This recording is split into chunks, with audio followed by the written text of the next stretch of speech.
माझे येतात ना.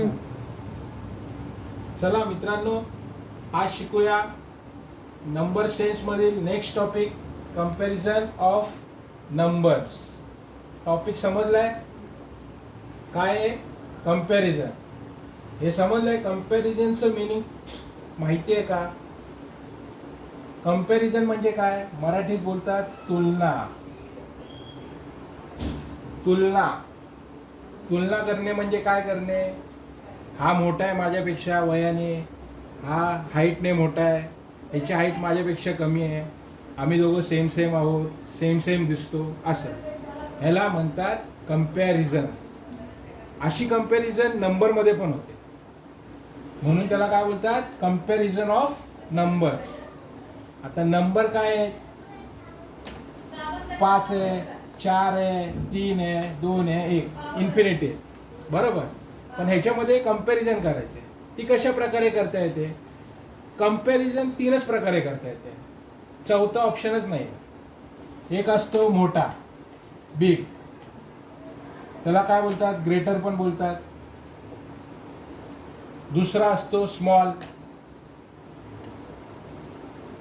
आणि तिसरा असतो इक्वल. हे 3 मोड आहेत. एक मोड, सेकंड मोड, थर्ड मोड. या थर्ड मोडनेच आपण कंपॅरिझन करतो, चौथा ऑप्शन नाही. That is thumb rule. काय बोलतात? Thumb rule. थंब रूल हे कायम तुमच्या लक्षात पाहिजे. कंपॅरिझन काही करत तर आपण या 3च मोडने करतो. 3च प्रकार आहेत कंपॅरिझन करायचे, 3 प्रकार आहेत. तर आता मी तुम्हाला एक्झाम्पलमध्ये दाखवतो नंबरमध्ये कशी कंपॅरिझन होते. फॉर एक्झाम्पल 5, 5 आणि 4. आता ह्याच्यामध्ये काय कंपॅरिझन करणार? 5 नंबर मोठा आहे 4 पेक्षा, सगळ्यांना माहिती आहे. मग तो दाखवणार कसा? हे कळलं पाहिजे ना. मग ते दाखवणार अशा पद्धतीने. अशा पद्धतीनेच का दाखवायचं आहे?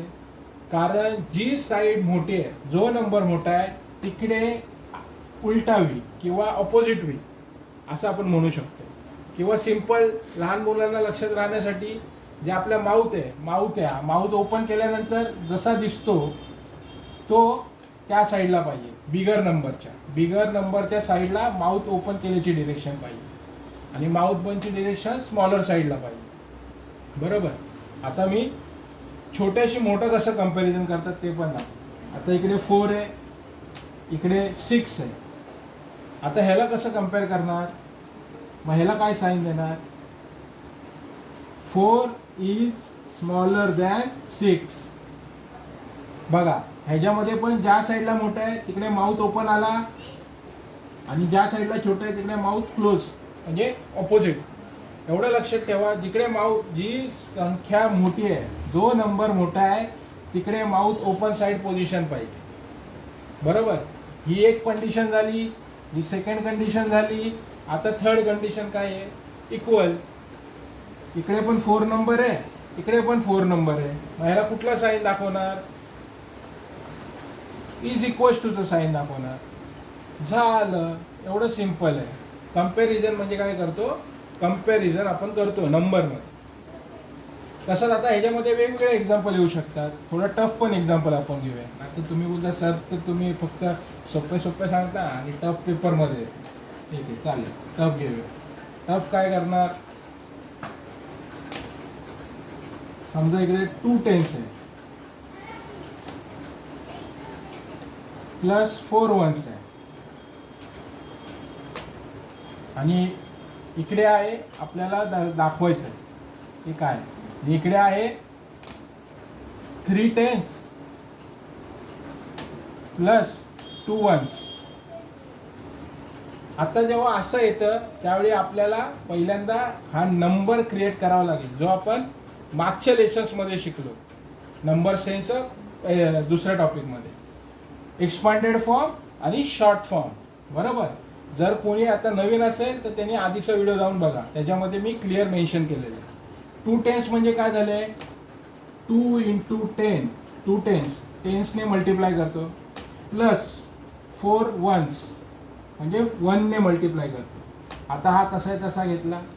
प्लस 3 टेन्स म्हणजे काय 3 मल्टिप्लाय बाय 10 कारण टेन्स आहे. आणि 2 वन्स म्हणजे काय 2 मल्टिपल बाय 1. आता काय करायचं याच्यामध्ये 20 प्लस 4.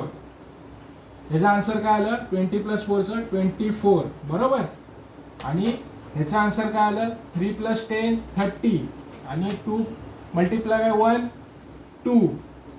तर हा नंबर काय बनला 32. आता या दोघांचं कंपॅरिझन आहे. मग 24 नंबर 32 पेक्षा मोठा आहे का छोटा आहे. स्मॉल आहे का मोठा आहे स्मॉल आहे. मग इकडे आपण काय डिनोट करणार कारण हा नंबर मोठा आहे. जिकडे मोठा नंबर आहे तिकडे माउथ ओपन पाहिजे. सिंपल. हे फक्त मी सॉल्व करून दाखवले तुम्हाला या नंबरवर. Okay bus that's it. कळलं. जर मी तुम्हाला शिकवलेलं आवडत असेल तर माझ्या चॅनलला प्लीज सबस्क्राईब करा, शेअर करा, लाईक करा. आणि तुम्हाला काय वाटेल की मला हे प्रॉब्लेम येत नाही तर कमेंट्समध्ये लिहून पाठवा. मी माझ्या बेस्ट लेवलला ते सोल्युशन तुम्हाला करून दाखवेन.